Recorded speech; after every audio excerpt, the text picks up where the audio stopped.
왜 38년 된 병자를 예수님께서 주목하신 것일까요? 왜 38년입니까? 38년은 바로 광야의 기간을 의미합니다. 보통 우리는 40년으로 말하지만 엄격하게 말하면 38년이 바로 불신앙으로 걸어갔던 광야의 기간입니다.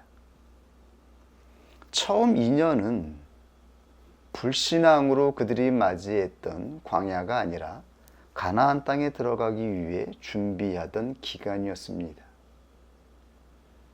가나안 땅을 정복하여 다스릴 하나님 나라를 이루기 위해 성전의 제사와 율법을 그들이 받았던 것이죠. 그런데 불신앙으로 말미암아 광야를 걸어간 것은 바로 38년이었습니다. 예루살렘에 올라가셨다가 내려오시는 것으로 예수님은 그의 공생에 3번의 사역을 이루신 것으로 성경에 증거되어 있습니다. 예수님은 첫 번째 순회 사역을 통해서 무엇을 나타내신 것일까요? 우리는 요한복음 2장부터 4장까지를 통하여 예수님의 첫 번째 순회 사역이 마무리된 것을 볼 수가 있습니다. 이것으로 그리스도가 행하신 것은 무엇인가요? 그것은 바로 새 창조 사역이었습니다. 예수님이 행하신 것은 다름 아닌 두 번째 창조 사역을 행하신 것입니다. 창조는 하나님의 전적인 능력의 사역입니다.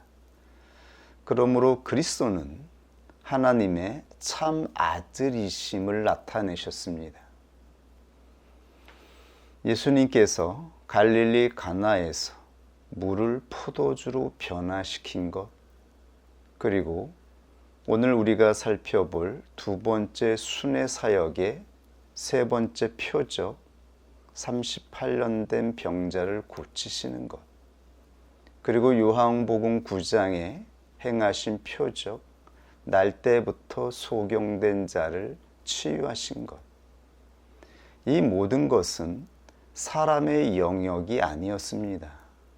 사람이 할 수 있는 치유 사역이 아니었습니다. 예수님이 행하신 것은 무에서 유를 창조하신 것,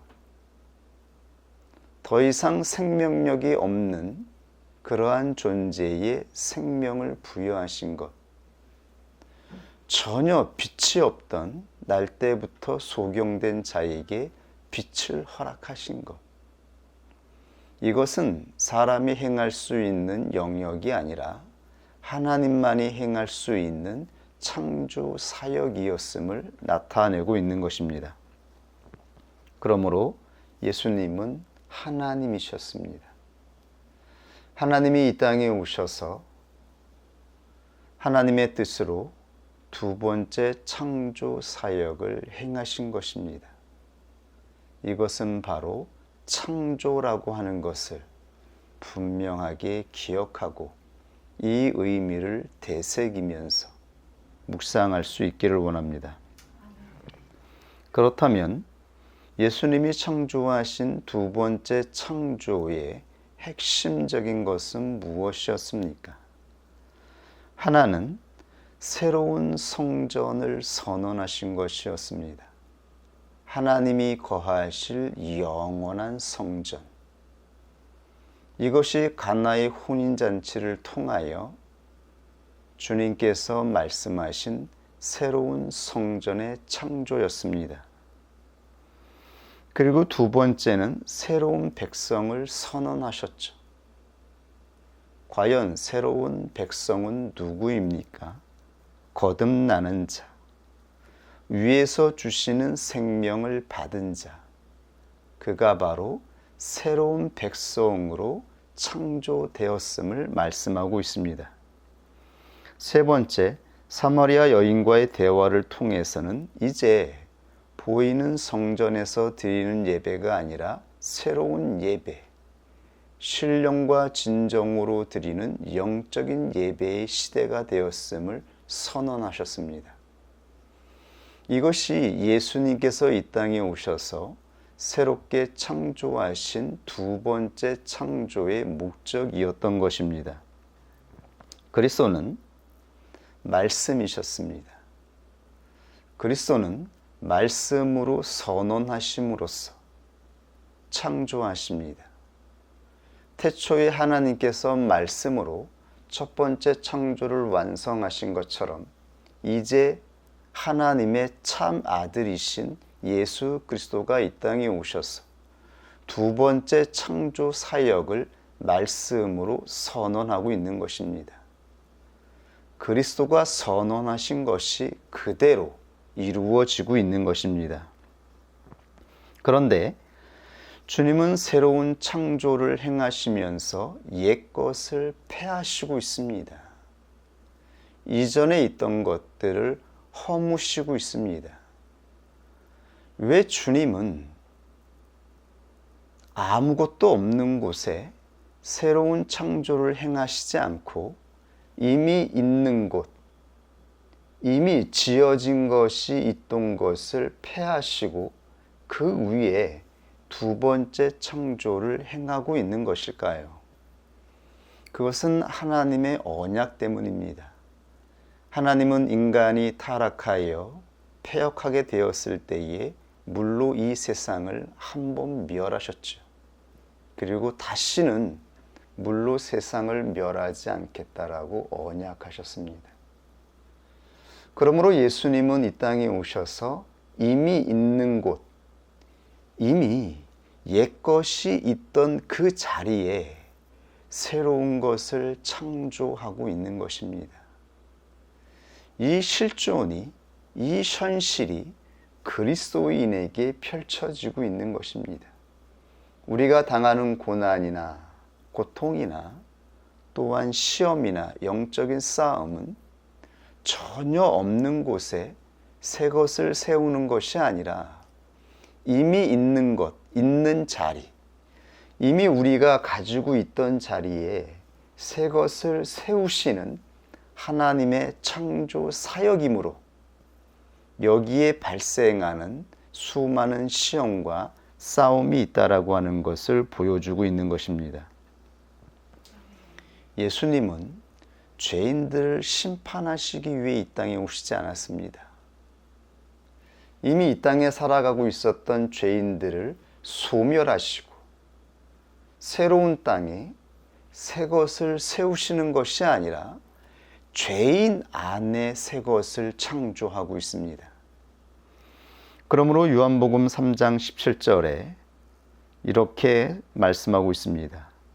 하나님이 그 아들을 세상에 보내신 것은 세상을 심판하려 하심이 아니요 저로 말미암아 세상이 구원을 받게 하려 하심이라. 세상을 구원하기 위해서 예수님께서 이 땅에 오셨습니다. 그리고 그 세상 안에 완전하고 거룩하고 흠 없는 새 성전, 새 사람, 새 예배를 창조하셨다라고 말씀하고 있는 것입니다. 이 창조의 역사가 하나님이 택하신 사람들 안에서 그가 가지고 있는 세상 안에서 이루어지고 있다라고 말씀하고 있습니다. 어떻게 해요? 먼저 옛것, 세상의 것들을 폐하시고 무효화하시고 그 다음에 하나님께서 새 것을 창조하신다라고 말씀하고 있습니다. 유대교는 이렇게 옛사람을 대표하고 있습니다. 주님은 공생애를 통하여 자신이 행하시는 창조 사역을 이루시면서 먼저 유대교를 폐하고 있습니다. 유대교를 지탱하는 세 가지 기둥이 있습니다. 하나는 혈통이고, 두 번째는 성전의 제사이며, 세 번째가 바로 안식일입니다. 이 세 가지가 바로 유대교를 지탱하고 있는 기둥입니다. 혈통은 바로 하나님의 나라를 받들고 하나님 나라를 다스릴 택자입니다. 이들은 본래 아브라함의 혈통을 따라 야곱의 혈통을 이어 그리고 유대 민족으로 계승되었습니다. 그러므로 유대인이 아니고서는 하나님의 나라를 받을 수 없었으며 하나님의 나라를 다스릴 택자로 여겨지지 않았습니다. 그런데 주님은 이 혈통을 허물고 계시는 것이죠. 두 번째는 성전 제사입니다. 성전에 제사가 없으면 죄를 속죄할 수가 없습니다. 죄가 사해지지 않은 상태에서 하나님을 대면하여 말씀을 받을 수가 없는 것입니다. 성전 제사는 오직 하나님께 택함을 받은 혈통, 택함을 받은 유대인들만이 이 성전 제사를 통하여 하나님의 말씀을 받을 수가 있었던 것입니다. 그리고 세 번째가 안식일이었습니다. 안식일은 율법의 완전성을 나타냅니다. 율법으로 말미암아 이 율법의 완전함으로 말미암아 이 모든 피조 세계는 쉼과 안식이 주어진다라고 하는 것을 선포하고 있는 것입니다. 이것이 바로 유대인들이 지키던 바로 체계였던 것입니다. 이것은 하나의 표적이었습니다. 장차 오실 예수 그리스도를 통하여 두 번째 창조 사역이 선언될 때에 이 세 가지 체제는 허물어지고 완전한 새로운 체제가 세워지는 것입니다. 예수님은 첫 번째 순회 사역을 통하여 유대교 두 개의 기둥을 허무셨습니다. 첫 번째는 혈통의 체계를 허무셨죠. 이제는 혈통이 아니라 거듭난 자들이 하나님의 나라를 받들고 다스릴 수 있는 택자가 되는 것입니다. 그러므로 요한복음 1장 11절 이하에 이렇게 선언되었습니다. 자기 땅에 오매 자기 백성이 즉 유대인들이 하나님의 택함을 받았던 유대인들이 영접지 아니하였으나 영접하는 자 곧 그 이름을 믿는 자들에게는 하나님의 자녀가 되는 권세를 주셨으니 이는 혈통으로나 육정으로나 사람의 뜻으로 나지 아니하고 오직 하나님께로서 난 자들이니라. 하나님께로서 난 자들, 이들이 바로 거듭난 자들이며 위에서 주시는 생명을 받은 자들입니다. 이들이 바로 하나님 나라를 받들고 다스릴 택자로 부름을 받은 것입니다. 하나님의 백성으로서 새 사람이 창조되었습니다. 이 새 사람은 사람으로서 사람의 뜻으로 나지 아니하고 사람의 육신의 체계를 통하여 이 땅에 온 것이 아니라 위에서 오신 예수 그리스도를 영접하는 자들에게 주어지는 그 생명으로 말미암아 거듭나는 자들인 것입니다. 거듭난 자들이 바로 하나님 나라의 백성으로 선언되었던 것입니다. 두 번째는 성전 제사를 폐하셨습니다. 사마리아 여인과의 대화를 통하여 주님은 이제 이곳에서의 예배, 예루살렘에서의 예배, 장소가 아니라 건물이 아니라 예배하는 자의 때가 도래되었다라고 선언하였습니다. 아버지께서는 이렇게 자기에게 예배하는 자들을 찾으신다. 이제는 예배하는 자, 인격으로 드리는 예배, 예배하는 인격의 때가 되었음을 선언하신 것이죠. 두 개의 기둥을 무효화시켰습니다. 이제는 옛것으로는 하나님께 나아갈 수 없는 때가 도래한 것입니다. 옛것은 완전한 것, 새로운 창조가 이루어지기 전까지 하나의 표적으로, 모형으로 이 땅에 존재하게 되었던 것입니다. 하나님께서 계셨기 때문입니다. 창조주 하나님이 계셨음을 이 땅에 하나님이 택한 백성들을 통하여 나타내기를 하나님이 원하셨기 때문입니다. 하나님은 계시하십니다. 자기 자신이 나타나는 것을 원하십니다. 많은 이들이 하나님을 알 수 없다, 볼 수 없다, 하나님이 감춰져 있다라고 말하지만 그 이유는 하나님의 뜻이 아니라 타락한 인간에게 있는 것입니다. 하나님은 진정 나타나고 하나님께서 받으실 영광을 받기를 원하시는 분이신 것입니다. 그럼 이제 남은 것은 무엇인가요? 마지막 세 번째, 안식일 체계가 남아 있습니다. 이 안식일 체계를 허무시기 위해서 두 번째 순회 사역을 시작하십니다. 유대인의 명절이 되어 다시 예수님께서 예루살렘으로 올라가십니다. 명절은 1년에 한 번씩 돌아오죠.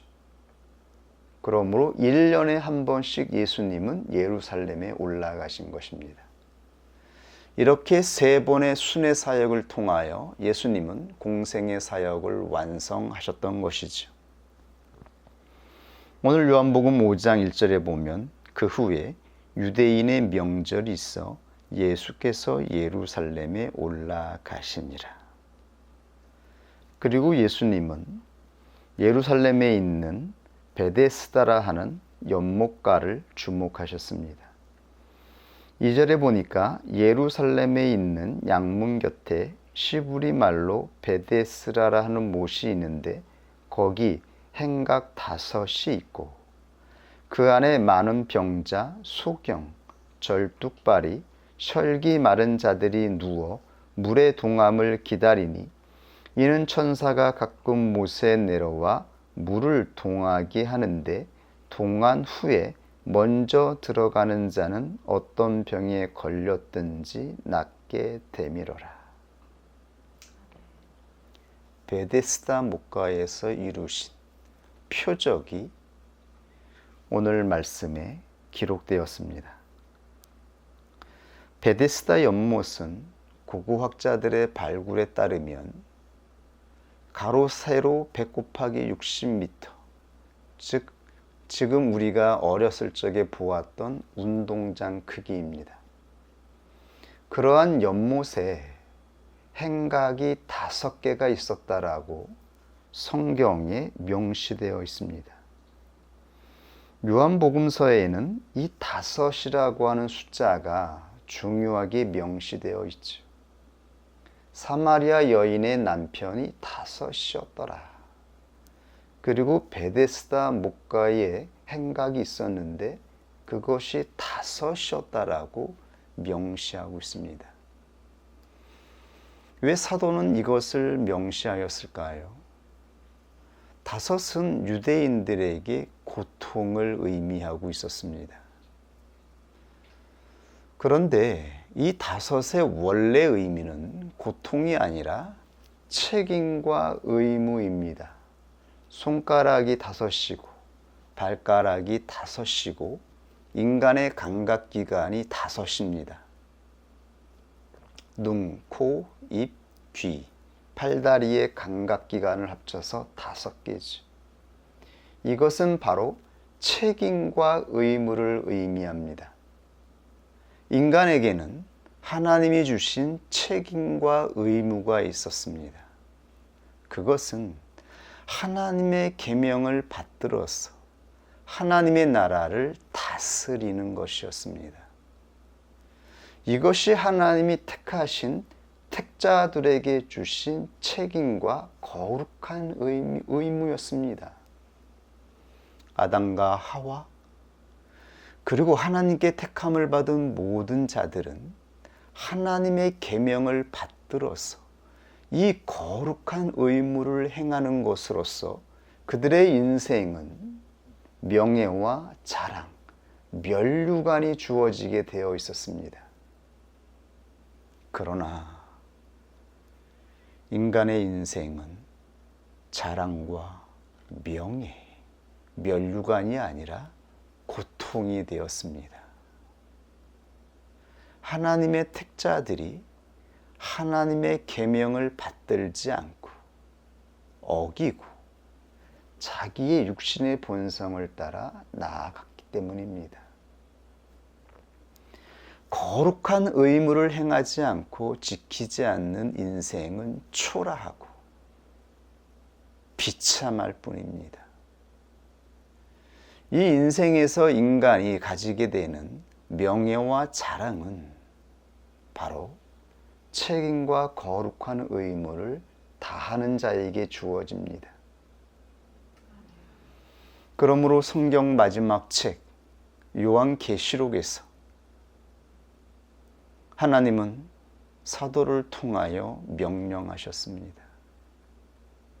궁핍하고 가난하였지만 믿음을 따라 나아가고 있던 서머나 교회를 향하여 죽도록 충성하라. 그리하면 너에게 생명의 면류관을 줄 것이다.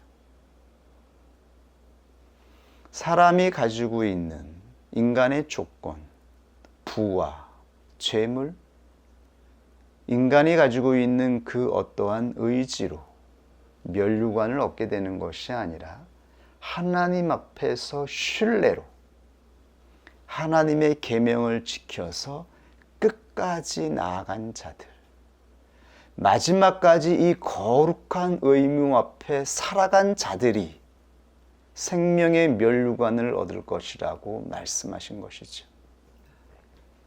우리는 모두 부족하고 보잘것없는 자들입니다. 세상에서 보면 우리는 한없이 초라하고 비참할 수 있습니다. 인간의 조건으로 보면 그렇게 보일 수 있습니다. 그러나 신약 성경에 기록된 모든 면류관을 받은 그리스도인들은 궁핍하고 가난하였지만 세상 사람들이 말하는 세상의 것을 갖지 않았지만 그들이 지켜낸 하나님의 뜻 앞에서의 순종과 말씀을 붙잡고 살아간 그의 인생으로 말미암아 생명의 면류관을 받았음을, 그들의 인생이 찬란했음을 하나님은 영광스럽게 나타내 주셨습니다. 이것이 그리스도인의 인생이었습니다. 그리스도인들은 새 생명을 받고 하나님께 택함을 받은 새 사람으로서 하나님이 말씀하신 새 계명 앞에 끝까지 살아가는 자로 거룩한 의무를 붙잡고 나아간 자들로 그 인생이 마무리될 수 있도록 하나님이 인도하여 주셨습니다. 우리 인생은 다 고통입니다. 베데스다 못 가는 이 인생의 진실을 보여주고 있습니다. 수많은 병자들, 절뚝발이들, 병든 자들이 이 베데스다 연못가에 모여서 구원을 희망하고 있습니다. 여기에는 전설이 있었기 때문입니다. 어느 날 천사가 내려와서 이 연못에 내려앉을 때에 물이 흔들리는 그 흔들릴 때에 가장 먼저 연못에 들어가면 그 병이 어떠한 거든지 간에 낫는다라고 하는 이 전설이 내려오고 있었습니다. 이 전설을 따라 수많은 병자들이 이곳에 모였던 것이죠. 이것은 우리에게 무엇을 가르쳐주고 있는 것인가요? 왜 예수님은 이곳에 찾아가셨던 것일까요? 그 이유가 무엇입니까? 이것이 바로 하나님이 보시는 심판과 저주 가운데 처해 있는 인간의 모습임을 말씀해 주고 있는 것입니다. 많은 사람들이 자기의 모습을 가리우고 있지만 하나님이 보시는 인류의 상태는 바로 이 베데스다 목가에 모여 있는 병자들의 모습인 것입니다. 이들은 이 인생에 희망이 없는 자들입니다.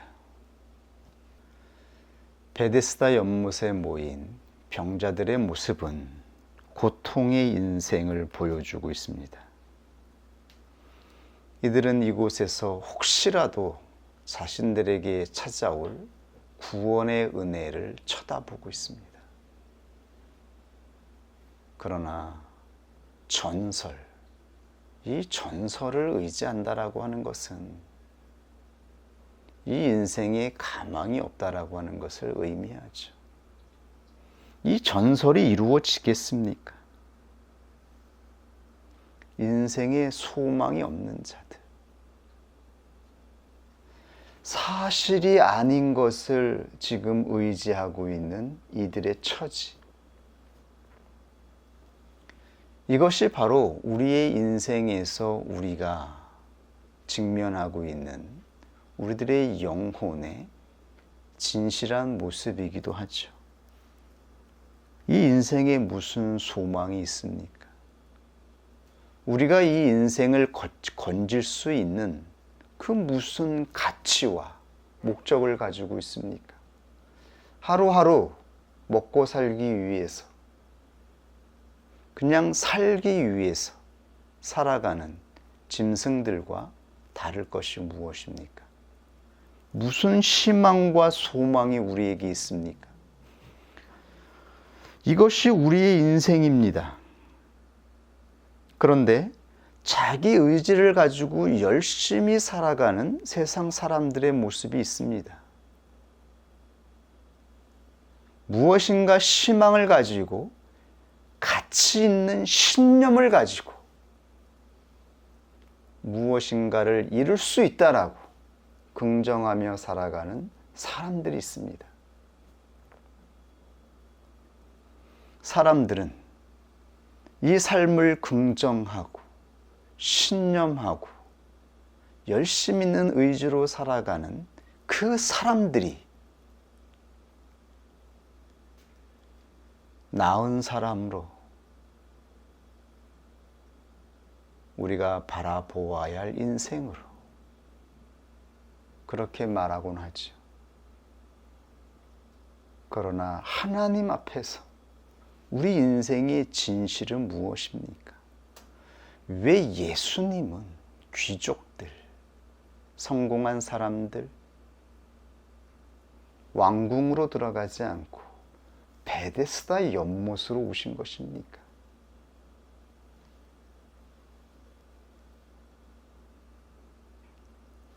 이 인류에게 구원이 필요하기 때문이 아닌가요? 우리는 심판을 받은 자들이며 멸망받은 자들이기 때문이 아닙니까?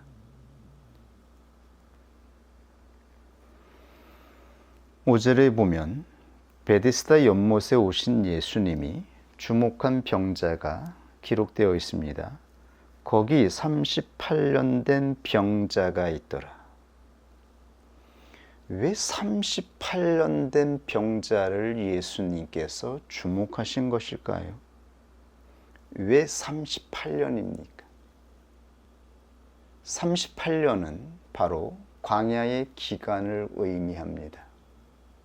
보통 우리는 40년으로 말하지만 엄격하게 말하면 38년이 바로 불신앙으로 걸어갔던 광야의 기간입니다. 처음 2년은 불신앙으로 그들이 맞이했던 광야가 아니라 가나안 땅에 들어가기 위해 준비하던 기간이었습니다. 가나안 땅을 정복하여 다스릴 하나님 나라를 이루기 위해 성전의 제사와 율법을 그들이 받았던 것이죠. 그런데 불신앙으로 말미암아 광야를 걸어간 것은 바로 38년이었습니다. 이 38년은 바로 하나님 계명 앞에, 하나님의 뜻 앞에 처해 있는 인간의 전적인 무능력, 무의지, 가망이 없는 상태, 희망이 없는 상태,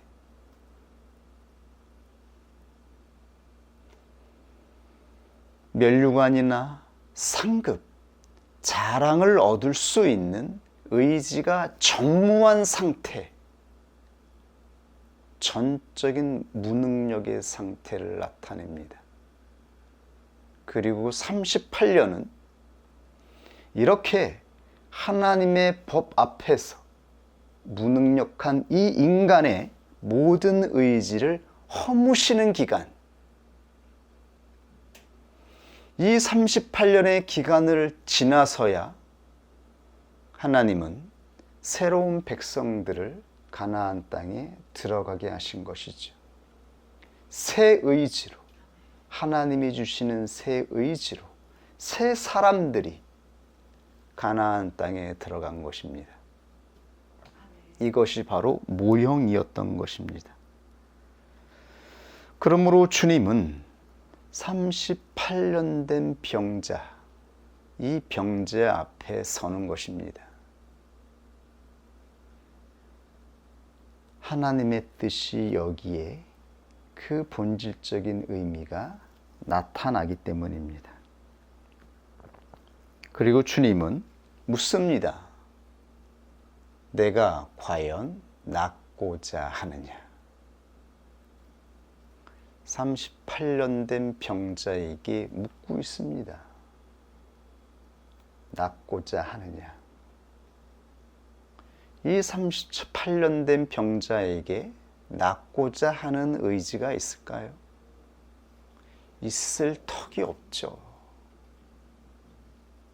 그의 일상은 그냥 반복되고 있는 것입니다.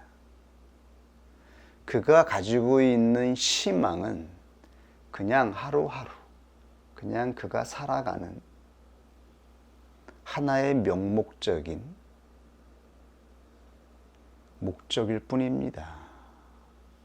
이 병자에게 무슨 의지가 있습니까? 본인도 알고 있습니다. 자기의 인생에 희망이 없다는 것, 변하지 않을 것이라고 하는 것. 그래서 주님이 물어보셨을 때에 이렇게 답한 것이죠. 병자가 대답하되 주여, 물이 동할 때에 나를 못에 넣어줄 사람이 없어 내가 가는 동안에 다른 사람이 먼저 내려가나이다.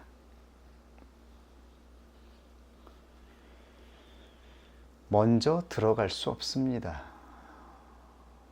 38년 된 병자입니다. 그 어떠한 의지도 남아있지 않습니다. 이 사람이 날 때부터 병들었으면 지금 38살이고 30살에 병들었으면 68세입니다. 이 사람에게 무슨 인생의 새로운 소망이 있을 수 있습니까? 지금 우리에게 그 어떠한 소망이 있습니까? 광야는 바로 그러한 곳입니다. 우리에게 있는 의지가 하나님의 뜻을 이루는데 선한 의지라기보다는 하나님을 대적하고 하나님을 대항하며 하나님의 뜻을 거부하는 의지입니다. 그러므로 광야는 이러한 우리 의지 자체를 무효화시키는 곳입니다. 이제야 조금이나마 내 의지에 대하여, 내 자신에 대하여 가지고 있었던 내 자신에 대한 희망, 그 의지조차 무력하게 되는 것을 느끼게 됩니다. 많은 그리스도인들이 자기에게 주어지는 광야가 빨리 끝나기를 희망합니다. 금방 끝나겠지.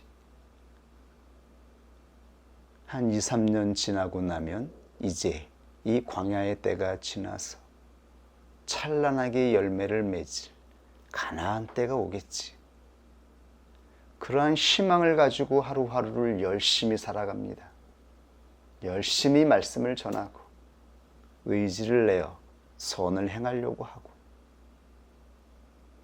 그러나 하나님의 뜻은 거기에 있던 것이 아닌 것 같습니다. 우리의 모든 의지가 무효화되기까지 우리의 광야는 지속되고 오직 전적인 하나님의 의지로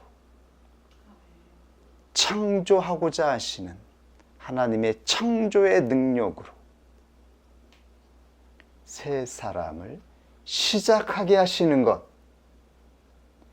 이것이 하나님의 뜻이었음을 우리는 베데스다 연못에 이 병자를 치유하시는 예수 그리스도의 표적을 통해서 알게 되는 것입니다.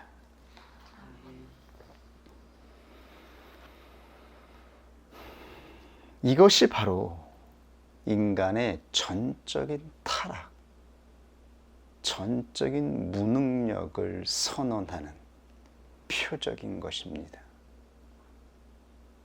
인간은 전적으로 무능력하며 전적으로 타락되어 있다라는 것. 그러므로 오직 전적인 하나님의 은혜로만 우리에게 은혜가 주어진다라고 하는 것. 새로운 삶의 시작이 이루어진다라고 하는 것을 보여주고 있는 것입니다. 광야는 이러한 영적인 상태를 보게 하시는 것입니다.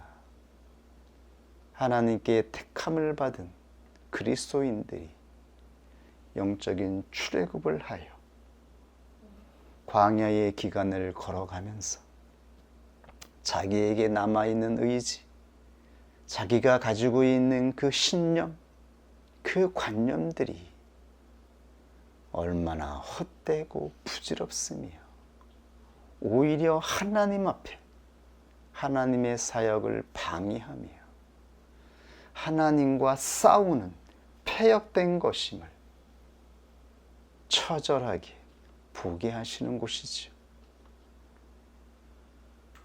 그리고 이 38년 된 병자처럼 이러한 상태가 되어야만 새 사람의 의지로 하나님의 나라를 받들고 다스릴 수 있다라고 하는 것을 보여주고 있습니다. 그렇다면 구원의 조건이 무엇입니까? 왜 이 사람은 택함을 받은 것입니까? 수많은 병자들 가운데에 이 사람만 택함을 받은 것일까요? 이 사람에게 어떠한 조건이 있는 것입니까? 우리는 성경 전반을 통하여 확인할 수 있었습니다. 인간에게는 조건이 없다라는 것이죠. 사도 요한은 유일한 조건 하나를 성경에 명시하고 있습니다. 그것은 바로 예수께서 그 누운 것을 보시고입니다. 예수님은 날 때부터 소경된 자를 보시고, 이것이 바로 요한복음서의 A도 하나님이 보시는 것입니다. 창세기 1장에 보시고 하나님께서 그 빛이 좋았다. 이것은 어순대로 제가 지금 그대로 번역한 것입니다. 보시고. 태초의 성부 하나님이 보시고 세상을 창조하신 것처럼 그리스도가, 하나님의 참 아들이신 그리스도가 이 땅에 오셔서 두 번째 창조를 행하실 때에, 두 번째 창조는 세상 안에서, 우리 안에서 창조하시는 것입니다. 우리 안에서 주님은 보시고 빛을 주셨으며, 보시고 생명을 주셨으며, 보시고 의지를 주셨어요. 이 보시고를 바로 우리는 교리로 예정이라고 하는 것입니다. 예지가 아니라 예정. 즉, 하나님의 전적인 의지로 행하시는 것입니다.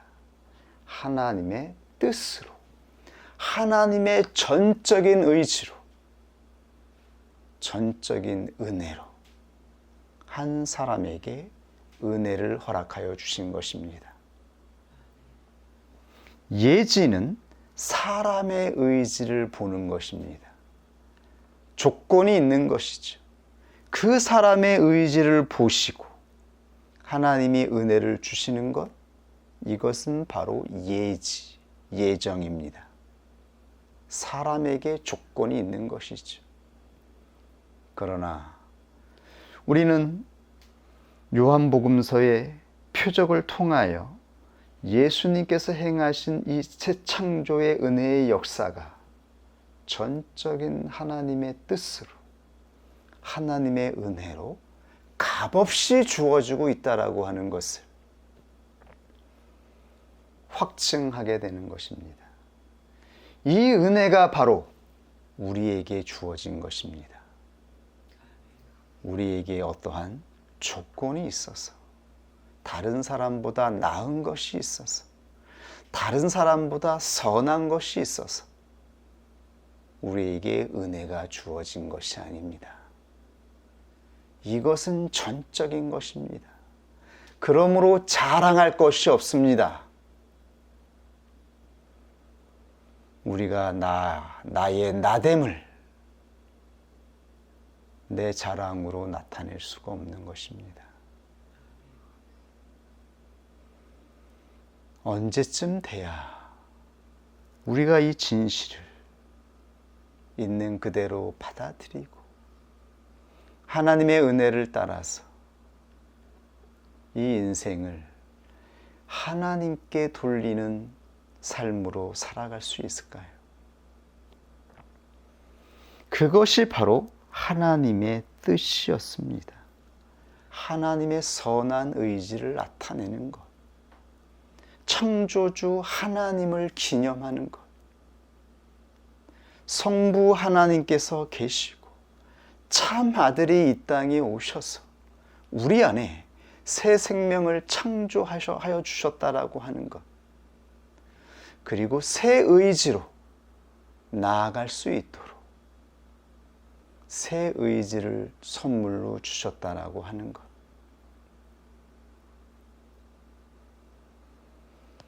하나님의 하나님 되심을 나타내는 자로 살아가라고 우리를 불러주셨습니다. 그러므로 주님은 율법을 폐하시고 은혜로 안식일을 성취하신 것입니다. 하나님이 주신 완전한 율법을 패역한 우리들이 지키지 못함으로 말미암아 우리는 끊임없이 고통의 인생을 살아왔습니다. 그래서 예수 그리스도가 이 땅에 오셔서 자신 안에서 율법을 완성하셔서 폐하시고 은혜로 대신하여 주신 것입니다. 그러므로 우리는 이제 은혜로 하루하루를 살아가고 있습니다. 하나님이 주시는 생명으로 일어나서 하나님이 주시는 의지로 하루하루 움직이고, 이제는 나를 위해서가 아니라 하나님께 기념이 되기 위해서 하나님을 기억하는 자로 살아가고 있는 것입니다. 이것을 명심할 수 있기를 원합니다. 우리 다음 주에 안식일의 의미에 대해서 본론으로 들어가서 말씀을 전하도록 하겠습니다.